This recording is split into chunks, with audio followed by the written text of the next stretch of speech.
ఇస్లాం అంటారు. ఆ పేరుతో దొంగతనాలు చేస్తున్నారు. పాలమూరులో పోలీసుల పేరుతో దొంగతనాలు సాగుతున్నాయి.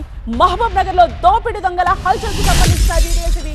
పోలీసులమని చెప్పి నడి రోడ్డు మీద నిలువు దోపిడీ చేస్తున్నారు. వృద్ధులు, ఒంటరి మహిళలే వాళ్ళ టార్గెట్. ఒక మహిళ మెడలోని బంగారం లాగేసుకున్నారు దొంగలు.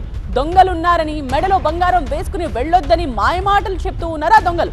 మెడలోని బంగారాన్ని తీసి కవర్లో పెట్టిస్తామని బురడి కొట్టించారు. కవర్ మార్చి గులకరాళ్ల కవర్ను బ్యాగ్లో పెట్టి ఇస్తూ ఉన్నారు దొంగలు. 4.5 తులాల బంగారాన్ని చోరీ చేసి ఆటోలో పరారైపోయారు.